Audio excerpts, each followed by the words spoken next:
So the other day I had a really great marketing consultation with one of our doctors, and he said that he'd never really had a marketing plan before. This was all new to him. He had done some one-off projects here and there, but nothing had ever come together into a true plan. So, I evaluated his practice, and after that I was able to give him some good suggestions for projects and strategies to put into his plan, and he was really excited.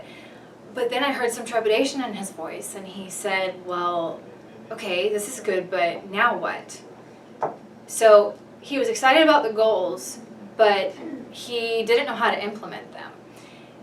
The biggest thing that doctors will, say they have a hard time with is not, knowing what they need to do necessarily, but actually doing it. So there's a few things that you can do that can help make that implementation process a bit easier. The first is to make sure that you tell someone else about your plan. If we have a consultation, if you, create your own marketing plan, whatever you do, as soon as you have it, go tell somebody else about it, whether it's your partner, another associate OD, or office manager.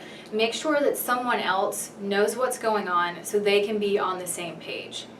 Another thing you can do is to set reminders on your calendar and actually block off time, just like it was a regular appointment.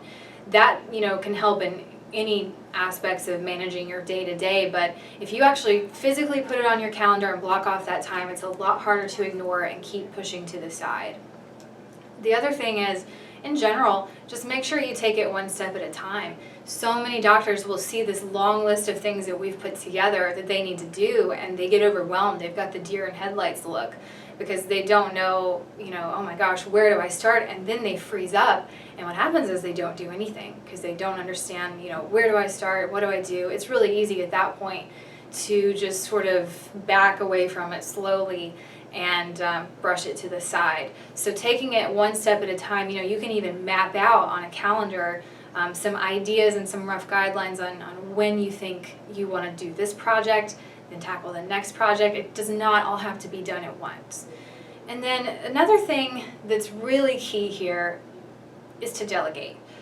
Your staff is going to be really crucial in making sure that your plans come together and that everything becomes a successful marketing plan, that it's cohesive.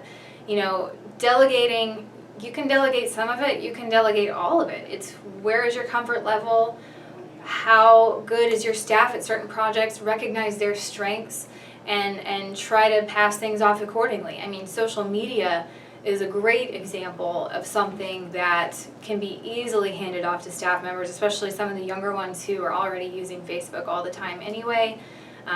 Some of the more creative ones who like getting out there and taking photos and being social, that's going to be a great project for them. So make sure that you're doing all of those things once you have your marketing plan in place so that you can make sure it really ends up being successful and not a burden for you.